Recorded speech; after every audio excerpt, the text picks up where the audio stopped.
about how her addiction had stolen her slowly until the woman who'd sung him lullabies had become someone he didn't recognize, about how he'd found her that morning, cold and still in their bathroom, and how he called 911 with a voice that had stayed steady until after the paramedics had left.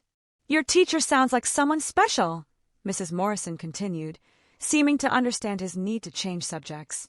"To have you walking through a storm seeking help for her."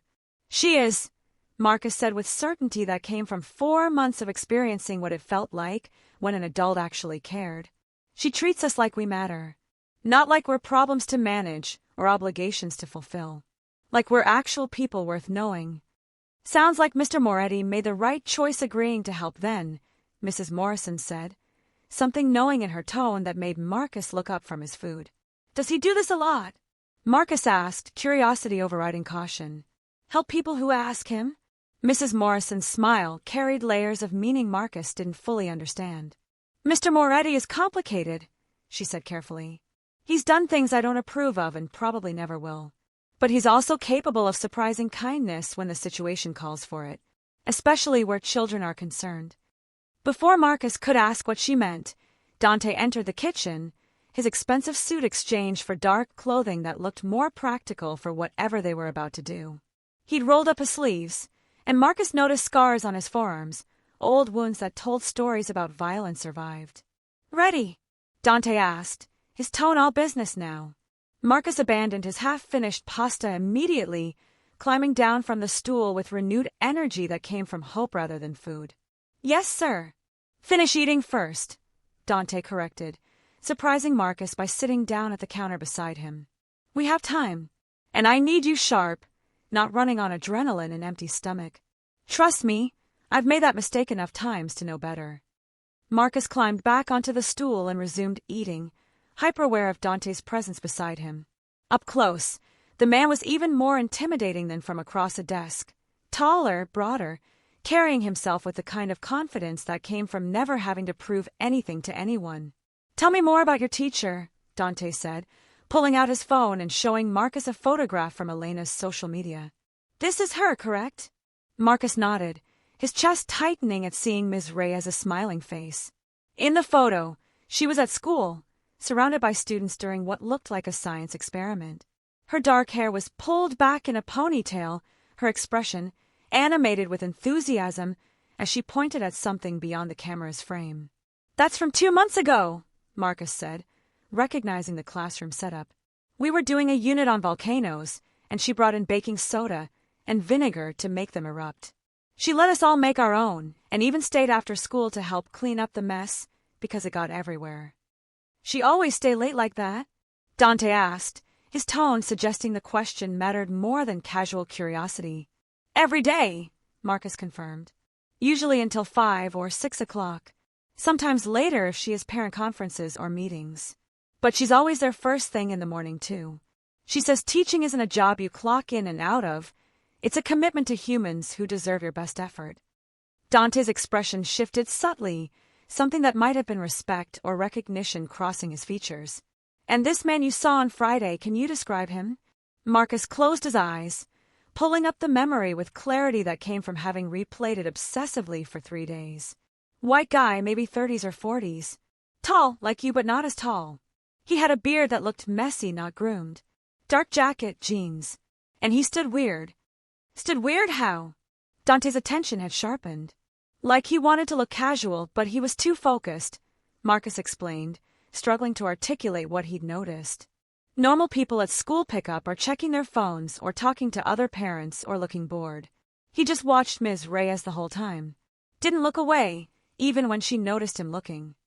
"Good observation," Dante said, and Marcus felt an unexpected flush of pride at the praise.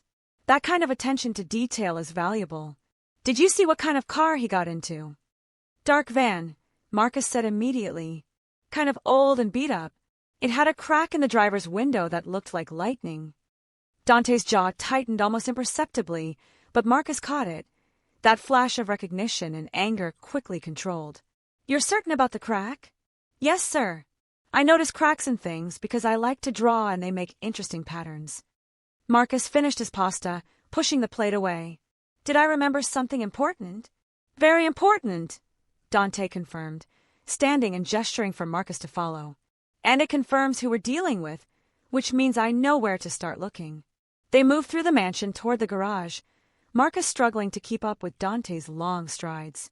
The house was enormous, hallways seeming to stretch forever, each room they passed showing glimpses of wealth Marcus had only seen in movies.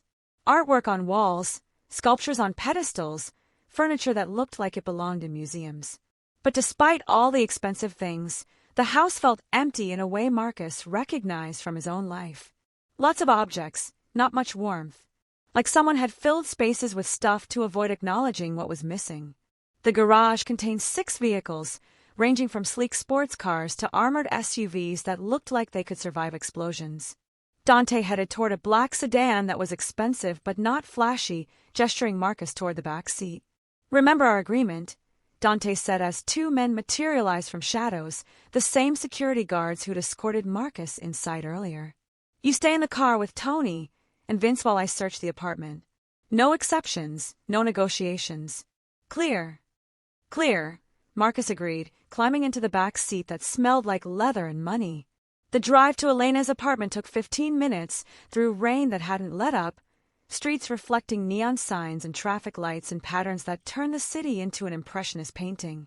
Marcus pressed his face against the window, watching neighborhoods shift from wealthy to working class to struggling, seeing the gradual decline in building maintenance and the increase in bars on windows. Elena lived in a 4-story walk-up that had probably been nice 40 years ago, but now looked tired and worn. Peeling paint, cracked steps, security door that hung crooked on hinges that needed replacing.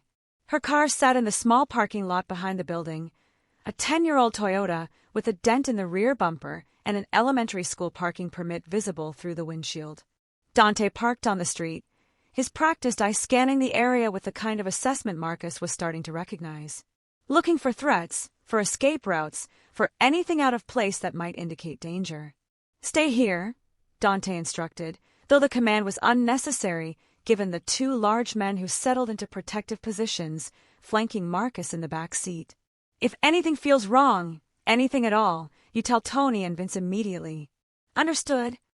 "Understood," Marcus confirmed, watching as Dante exited the vehicle and approached the building with casual confidence that somehow made him look like he belonged in this struggling neighborhood despite his obvious wealth. Vince pulled out a tablet, pulling up security camera feeds that Marcus realized must be hacked since they showed views from multiple angles around the building.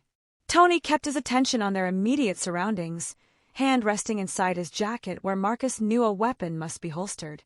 "Your teacher must be something special," Vince said conversationally, his eyes never leaving the tablet screen.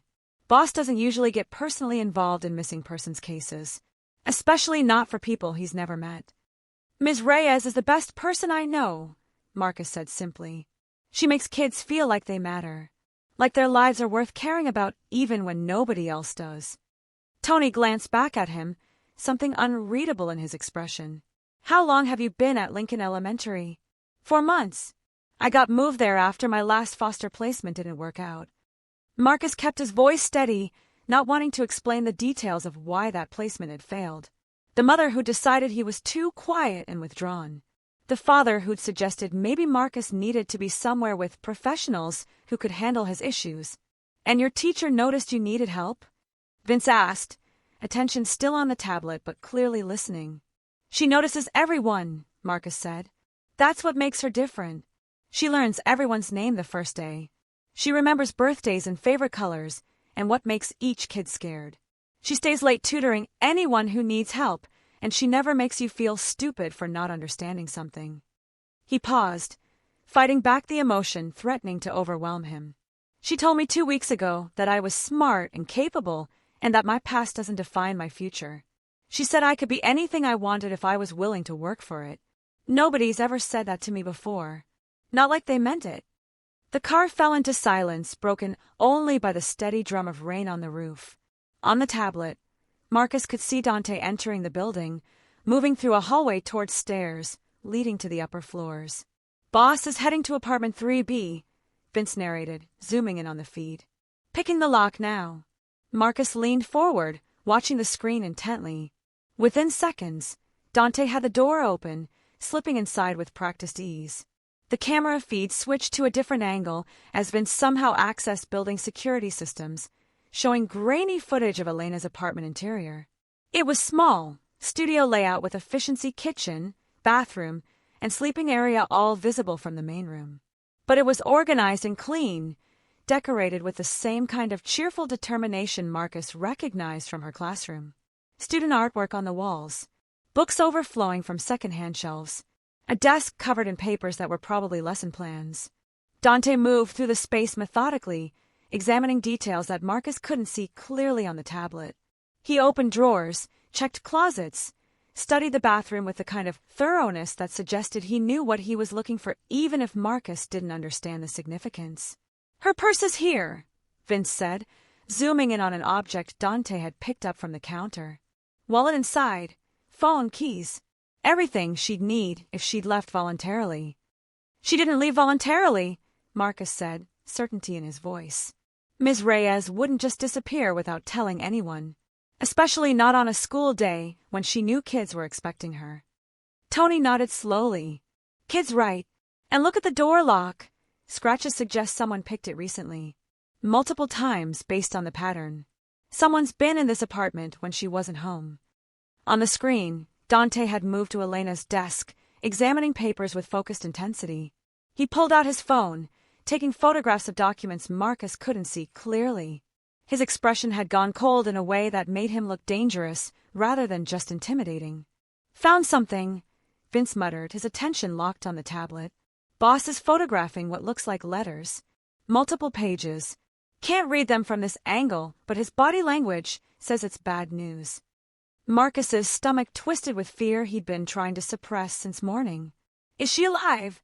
The question came out smaller than he'd intended, revealing the terror he'd been holding back through sheer willpower. "We don't know yet," Tony said, surprising Marcus with honest directness rather than comforting lies. "But the boss is good at finding people. If your teacher can be found, he'll find her." On the tablet, Dante was leaving the apartment, moving faster now, purpose in every stride. He emerged from the building and returned to the car within 2 minutes, his expression grim as he slid into the driver's seat. "She's alive," he said immediately, apparently seeing the fear on Marcus's face. "But she's in serious trouble and we need to move fast." "How do you know she's alive?" Marcus asked, desperate for certainty. Dante pulled out his phone, showing Marcus a photograph of a handwritten letter. The writing was shaky but recognizable as Ms. Reyes's handwriting from the comments she left on his homework. The letter was addressed to her parents in Texas. The first paragraph was normal enough, talking about school and students and her excitement about the upcoming holiday break. But the second paragraph made Marcus's blood run cold. "If you don't hear from me after Friday, please know that I love you both very much and I'm sorry I wasn't careful enough. The situation I mentioned on the phone has escalated beyond what I can handle alone. I've tried to get help through official channels, but nobody seems to take stalking seriously until it's too late. I hope I'm being paranoid, but if I'm not, please make sure my students know that I cared about each of them and that teaching them was the greatest privilege of my life." The letter was dated Thursday, the day before she disappeared. "She knew something was going to happen," Marcus whispered, his hands clenched into fists. "She knew and she couldn't stop it, and nobody would help her. The official channels failed her," Dante confirmed, anger barely controlled beneath his calm exterior. "The police classified her reports as low priority. Her apartment building has no working security cameras despite landlord obligations. She was vulnerable, and someone took advantage of that vulnerability." "Tommy Ricci," Vince said from the back seat, apparently recognizing something in whatever Dante had found. "His style. The escalation pattern matches his previous victims." Dante's jaw tightened, but he didn't deny it. Ricci has a warehouse in the industrial district where he runs his gambling operation. If he has her, that's the most likely location. It's isolated, no neighbors to hear anything, and he considers it his territory. "Then let's go there," Marcus said, urgency making his voice crack. "Now." Before he couldn't finish the sentence, couldn't articulate the horrible possibilities his imagination was supplying. If you're hooked on the story, make sure to subscribe and turn on notifications so you never miss an upload. Your support means everything, and helps me bring you more emotional stories like this one. We're going, Dante confirmed, starting the engine. But Marcus, you need to understand something clearly. When we get there, you cannot, under any circumstances, leave this vehicle. What might happen at that warehouse isn't something a 7-year-old should witness. But Ms. Reyes, we'll see you after we get her out safely, Dante interrupted firmly. And she'll want to see you whole and unhurt, not traumatized by watching violence unfold. Trust me to handle this. That's all I'm asking. Marcus wanted to argue, wanted to insist he could help, but something in Dante's expression stopped him. This was the crime lord rather than the man who'd sat beside him during dinner, the person whose reputation was built on violence Marcus didn't fully understand. I trust you, Marcus said finally. Just please bring her back safe. That's the plan, Dante said, pulling out his phone and making a call that was answered immediately. Assemble Team 3. Full tactical gear. We're hitting Ricci's warehouse in 30 minutes. He paused, listening to whoever was on the other end. I don't care what agreements we have with his family. He crossed a line, and there are consequences. Prepare for resistance, but try to minimize casualties. This is a rescue operation, not an execution. Another pause. And someone needs to call Ricci's uncle. Tell him his nephew has exactly 20 minutes to release his hostage voluntarily before this becomes a situation neither family can walk back from. Dante ended the call and met Marcus's eyes in the rearview mirror. Sometimes the threat of violence is more effective than violence itself, he explained. Ricci's family has power, but not enough to survive war with my organization. His uncle will try to negotiate, which buys us time and maybe prevents bloodshed. And if he doesn't negotiate? Marcus asked, fear and hope warring in his chest. Dante's expression went cold. Then I keep my promises to 7-year-olds who walk through storms asking for help, no matter what that costs. The drive to the industrial district felt longer than 15 minutes, though Marcus watched the clock on the dashboard count down each second with merciless precision. The city transformed around them from residential to commercial to abandoned, buildings giving way to warehouses and factories that had closed decades ago when manufacturing jobs had fled to cheaper markets overseas. Dante's phone rang constantly, updates from his team, threats from Ricci's family representatives, intelligence about the warehouse layout, and probable number of hostiles inside. He handled each call with efficient professionalism, making decisions that Marcus couldn't fully understand but recognized as strategic. They parked 3 blocks from the target location, meeting up with 4 additional vehicles that had materialized from other directions. Men in dark clothing emerged, checking weapons and communication equipment with practiced precision. Marcus counted 12 people total, all moving with the kind of coordinated efficiency that suggested military training. Dante approached the car, crouching beside Marcus's window, so they were at eye level. This is as close as you get, he said firmly. Tony and Vince stay with you. If anything goes wrong, anything at all, they're authorized to drive you straight to the police station and tell them everything. Understood? Marcus nodded, throat too tight to speak. He wanted to ask Dante to promise he'd bring Ms. Reyes back alive, wanted guarantees that everything would be okay, but he was old enough to know that some promises couldn't be kept no matter how much you wanted them to be true. Thank you, he said instead, for believing me, for helping her, for giving me a chance to save the one person who made my life feel worth living. Something shifted in Dante's expression, surprise followed by understanding followed by that same uncomfortable recognition Marcus had seen before. Your life has always been worth living, Dante said quietly. Your teacher understood that. Now you need to understand it too. Then he was gone, moving with his team toward the warehouse that squatted in darkness like a monument to urban decay. Rain continued falling, providing cover for their approach, turning visibility to near zero for anyone watching from inside. Marcus pressed his face against the window, watching shapes disappear into shadows, leaving him alone with Tony and Vince and the terrible weight of waiting. The warehouse loomed against the night sky like a tombstone marking the death of industry and hope. Broken windows gaped like empty eyes, and rust streaked down corrugated metal walls in patterns that resembled dried blood.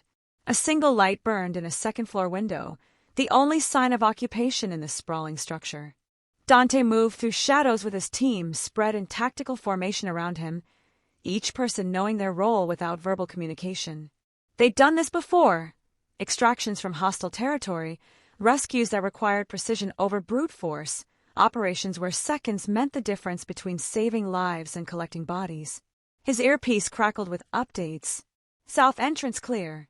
No external guards visible. East side shows heat signatures. 3 bodies.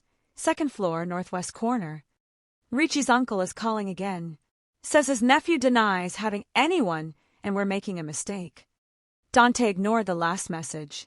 Ricci's uncle would say whatever protected family interests would lie with the smoothness of someone who'd spent decades insulating criminals from consequences. But the evidence was clear. Elena's letter, the timeline, the van outside her apartment, everything pointed to Ricci as the perpetrator. And if Dante was wrong, if he'd miscalculated based on incomplete information and was about to assault an innocent man's property, then he'd deal with those consequences later. Right now, a woman who'd dedicated her life to helping children was in danger, and a 7-year-old boy had trusted him to fix it. Some debts transcended strategic considerations. Team 2, breach on my mark, Dante whispered into his microphone. Non-lethal force unless fired upon. Remember, we're here for the woman, not revenge. He counted down silently, hand signals coordinating movement across multiple entry points. On 0, doors burst open simultaneously, and his team flooded inside with practiced efficiency. The warehouse interior was exactly what Dante expected. Open floor plan on ground level with card tables and folding chairs set up for illegal gambling operations. Stairs leading to 2nd floor offices where Ricci probably conducted business that required privacy. And somewhere in that 2nd floor, heat signatures indicating 3 people. Clear ground floor, someone reported in his ear. Moving to 2nd level. Dante took the stairs 3 at a time, weapon drawn but pointed down, hoping desperately he wouldn't need to use it. He'd killed before when circumstances demanded it, had made peace with that necessity years ago. But tonight he wanted to be someone a 7-year-old could believe in rather than someone who proved Marcus's worst assumptions about the criminal world. The 2nd floor hallway stretched before him, doors on either side leading to offices converted from supervisor stations. Light spilled from beneath the 3rd door on the right, voices filtering through an argument that was about to get interrupted. Dante positioned himself outside while his team secured the hallway. He could hear Ricci inside, voice raised in anger directed at someone who wasn't responding verbally. Another male voice. Joined in, probably backup muscle. And then, finally, a woman's voice. Quiet, scared, but still defiant. I've told you 50 times I'm not interested. Following me won't change that. Breaking into my apartment won't change that. Kidnapping me definitely won't change that. Elena Reyes, alive and conscious and maintaining dignity despite circumstances that would have broken most people. Relief flooded through Dante's chest, immediately followed by cold fury at the fear he could hear beneath her brave words. He made a decision that went against tactical protocol but felt necessary anyway. Ricci, he called through the door, voice carrying authority that made even his own team members straighten. You have 10 seconds to open this door and walk out with your hands visible. Otherwise my people come in with force, and whatever happens next is on you. Silence. Then scrambling sounds. Furniture scraping. Someone swearing. Moretti! Ricci's voice cracked with panic that suggested he'd just realized exactly how much trouble he was in. This is a misunderstanding. I'm conducting legitimate business here. You have 5 seconds. More scrambling. A woman's voice raised in hope. Help! Please. I'm Elena Reyes. He took me from my apartment Friday night. The door burst open and Ricci appeared, hands raised but expression defiant despite his obvious fear. He was exactly as Marcus had described, early 40s, messy beard, standing with aggressive posture that couldn't quite mask his terror. You can't just break into private property, Ricci blustered, trying to reclaim authority he'd never actually possessed. My family will hear about this. There will be consequences. There will absolutely be consequences, Dante agreed coldly, pushing past him into the office. Elena Reyes sat in a metal folding chair, hands zip-tied behind her back, tape over her mouth. Her clothes were wrinkled and dirty from 3 days of captivity, but appeared intact otherwise. No visible bruises beyond rope burns on her wrists. Eyes wide with fear that transformed into desperate hope as Dante approached. He knelt before her,